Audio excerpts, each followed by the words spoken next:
Grabe mga bossing ha. Grabe yung mga kaganapan ngayon. Maiinit ang ulo ng mga tao. Kanina sa Senado, Diyos ko po, nagkakarambulan. Oo, talaga naman. Maiinit ang ulo ng mga tao. Diyan ba sa Malacanang, mainit din ang ulo ng mga tao. Merong mga nagkakahamunan-hamunan dyan sa Malacanang.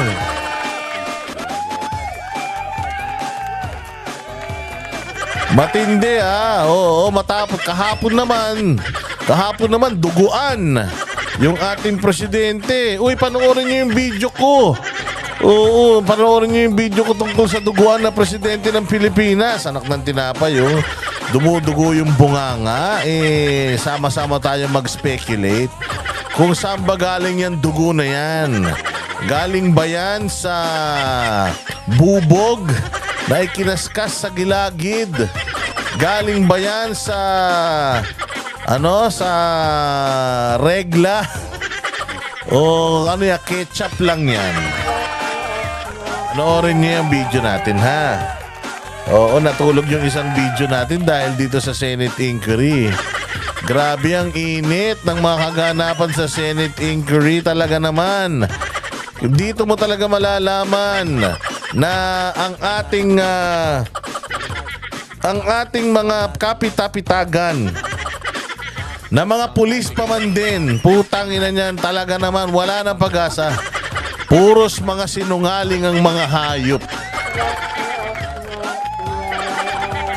Puros mga sinungaling. Puros mga scammer. Puros mga manloloko. Pag tinanong mo, di ko alam, di ko alam. Tayo na lahat sila, hindi nila alam. Pagkakatarantaduhan, hindi nila alam. Pero kapag kung ano-anong alam na nila. Pag lamang sila, alam nila. Pag di sila lamang, kagaguhan. Tangina talaga, sabi ko nga, wala nang pagbabagong bayan natin Pilipinas.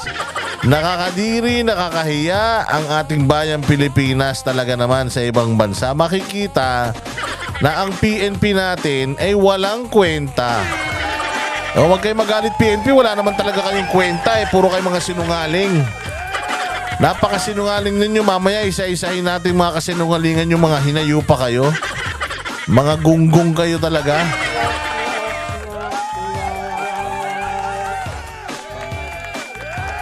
Hindi ba?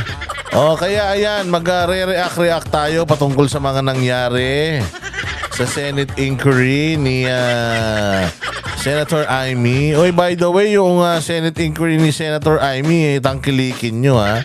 Kahit na papaano, alam natin na moro-moro, marami tayong mga natutuklasan na mga traidor sa bayang Pilipinas. And sana, ang mga pangalan ng mga putragis na yan ay ilagay dyan sa screen para malaman natin na itong mga taong ito ay itong mga taong to dapat talaga mailagay sa history books natin na mga pinaka-traidor na mga tao sa Pilipinas.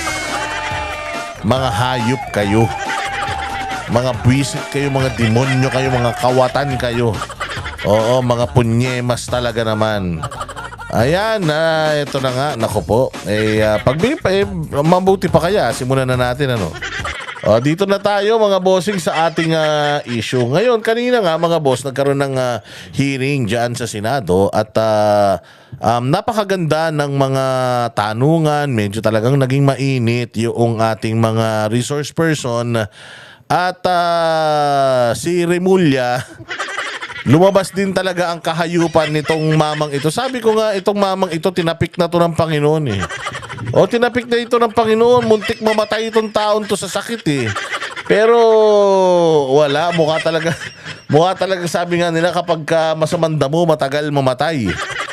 Kasi kita mo naman, ang lakas-lakas niya kanina at pilit niyang binabali yung mga batas ng Pilipinas just to justify yung kanilang mga kahayupan na ginawa pagtatraidor sa bayang Pilipinas by means of ikidnapin etong si Pangulong Duterte at ipadala sa isang body, sa isang korte na hindi naman tayo konektado.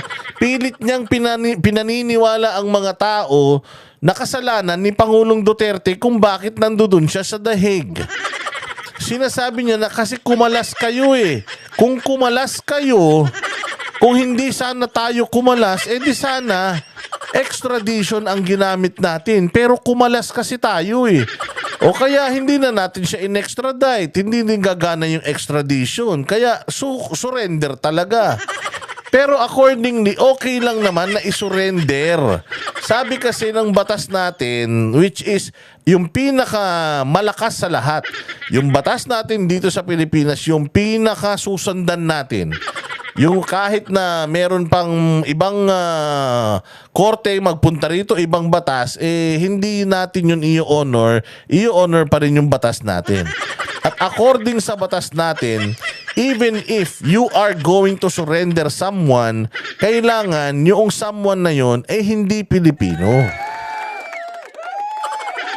That someone should not be a Filipino for us to surrender right away. And if it is a Filipino citizen that we are going to surrender, kailangan po talaga na humarap sa korte sa Pilipinas. That is, kumbaga, what is stated in the law. Pero dito talaga, isinortcut talaga nila. Tapos ang dahilan nitong tarantadong SIDILG natin, ay hindi pala, DOJ natin, magkamukha kasi pare sinungaling eh. Oo, ang sinasabi nitong DOJ natin, bago pa kasi yung itong ating issue na ito na magsusurrender tayo sa ICC o yung ICC nagpadala ng warrant dito, bago pa kasi. Kaya hindi namin alam kung ano yung tama at mali. Wala tayong guidelines kung ano yung dapat gawin at hindi. Best judgment yung ginawa namin. Utang ina niyan, sabi ko nga, tapos lagi niyang sinasabi dito sa kanyang mga statement na antayin na lang natin yung ruling ng Supreme Court. Kaya nga ayaw namin sumagot kasi bago nga tayo dito, kahit magdamag tayong mag-usap dito, we will only just disagree with each other. Why? Kasi nga since this is bago, wala tayong panuntunan, we are waiting for the Supreme Court ruling whether yung mga ginawa natin is mali or not. Yun naman pala. Wala ka palang panuntunan, wala pa palang nangyayaring ganyan. Bakit nga kayo nagmadali mga putang ina nyo? Utang ina nyo pala eh. Wala pa pala tayong panuntunan. First time pa lang nangyari yan. Bakit kayo nagdesisyon agad-agad na ipadala doon? Alam nyo naman na touch move yun. Pag ipinadala nyo doon, alam nyo naman na hindi nyo na mahihila pabalik kasi nga wala na sa jurisdiction natin. Hindi ba? Bakit nyo ibinagay kung wala pala kayong idea kung ano yung tamang proseso? Abay, gago ka pala eh. Abay, bobo ka pala. Hindi ba yun ang idadahilan mo? Sabi ko nga, ang lalambot na itong mga senador natin eh. Ewan ko ba kung anong kinain nitong mga to? Marshmallow yata kinain ng mga senador natin kanina. Kasi hindi nila sinusukol si Remulla na sinasabi ni Remulla na ngayon, let us wait for the Supreme Court ruling. So sub judice, putang ina. Noong isasakay nyo si Pangulong Duterte, meron silang tawag dyan yung habeas corpus na ipinasa sa Supreme Court. Puta, sana inantay din natin yung Supreme Court bago natin ipadala itong si Pangulong Duterte sa ibang bansa. Diba? Kasi ngayon tinatanong kayong mga gago kayo. Sinasabi nyo, antayin natin yung Supreme Court ruling para alam natin kung tama ba o mali talaga. Because para sa akin tama, para sa inyo mali, Supreme Court lang magkakapagsabi kung tama o mali talaga. Ayun naman pala eh. Merong habeas corpus i-file sa Supreme Court. Bakit hindi natin inantay na lumabas muna yun bago natin ipinadala si Pangulong Duterte dun?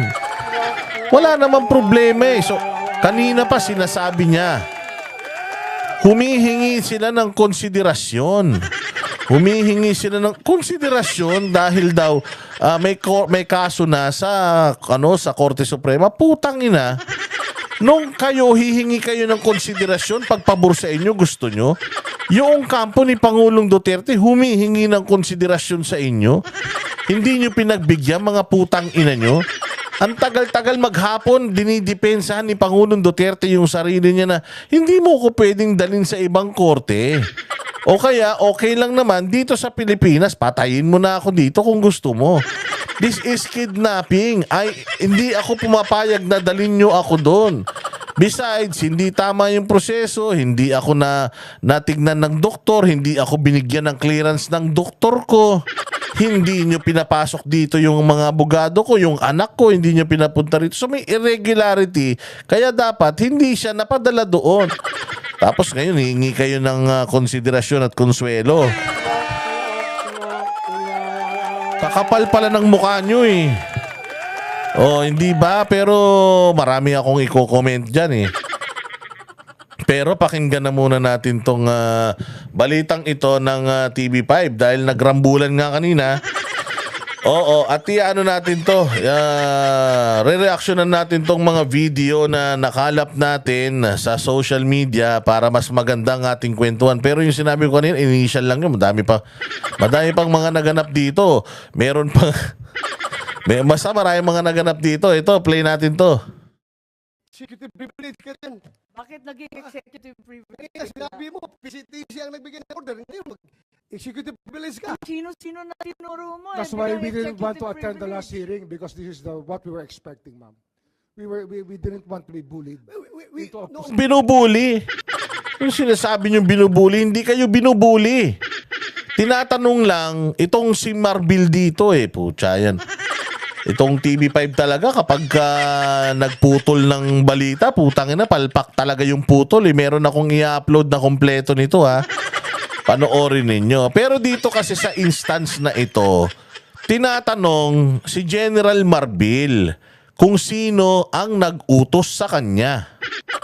Ngayon, sabi niya, ito ang nag-utos sa akin, yung isang tatanga-tanga rin na taga Interpol, na taga Pilipinas, pero ang kanyang counterpart ay Interpol.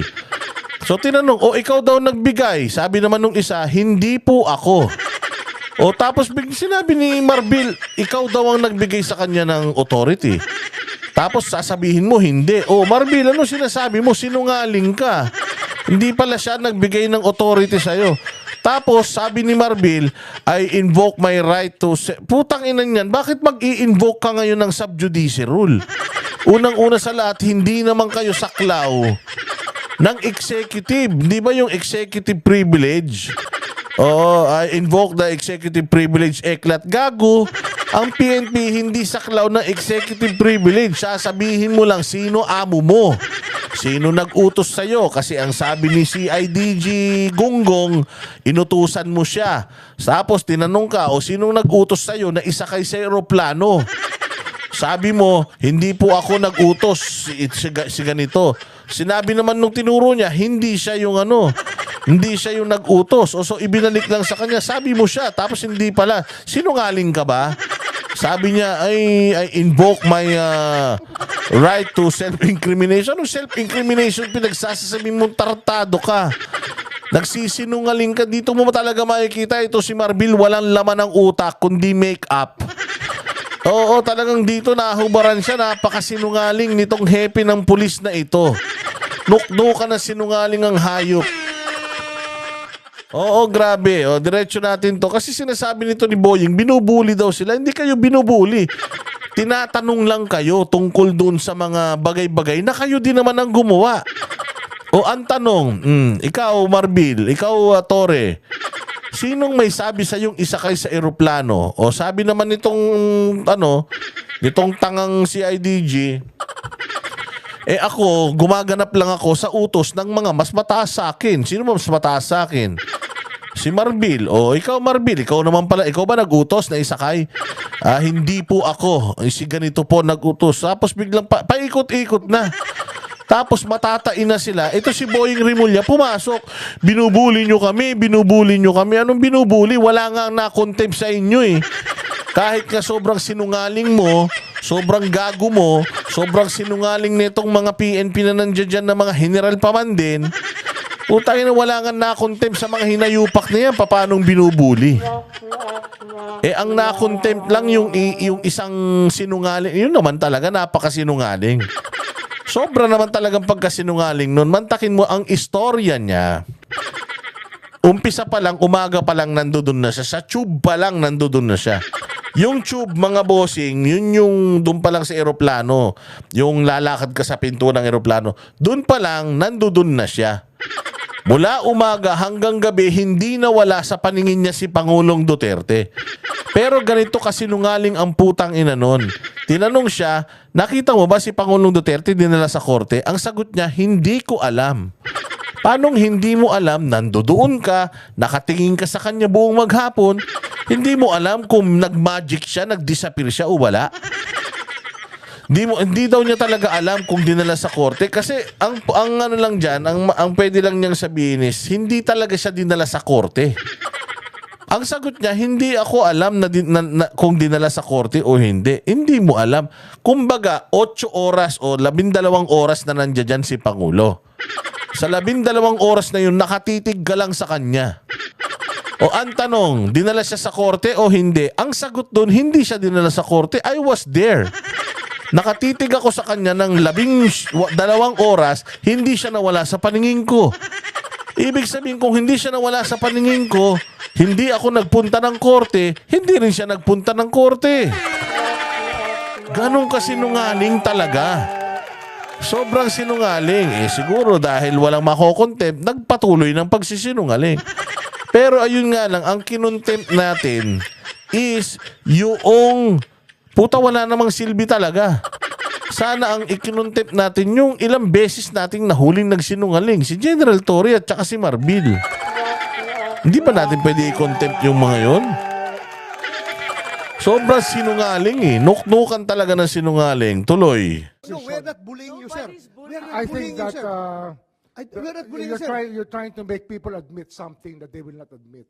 You were trying to make people admit something that they will not admit. Bakit kasi hindi nila ma-admit? The question is simple. Sinong nag-utos na isakay sa eroplano? Naisakay sa eroplano eh. Si Torre ang umaresto. Si Torre ang nagsakay. Sinong nag-utos kay Torre? According to Torre, si Marbil. O sinong nag-utos sa'yo, Marbil? Sinabi niya, yung isa. Tinanong yung isa. Sabi nung isa, hindi daw siya. Tinanong ulit si Marbil, sinong bang nag-utos sa'yo? Ang dali namang sabihin eh. Kung sino yung nag-utos eh. Hindi ba? Kaya lang hindi masabi bakit.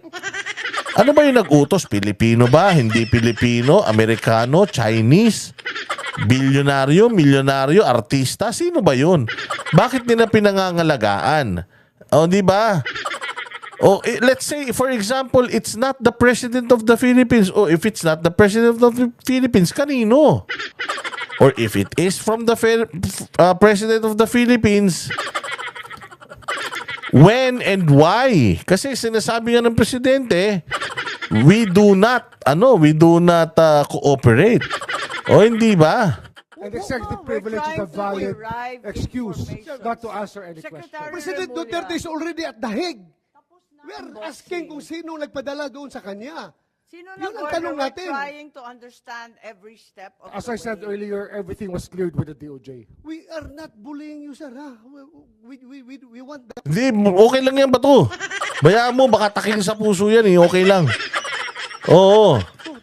That's why if we So, try sir- to make a person admit something that should not be admitted, it means that there is something more to it, which is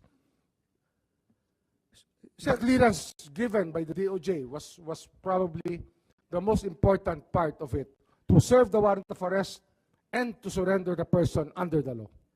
Oh, you gave the clearance. You gave the clearance, but you did not give the order. Who gave the order? Oh, so pa-victim card si Gago, di ba? So siya, biktima ngayon. Si Boying Remulla ang biktima ngayon.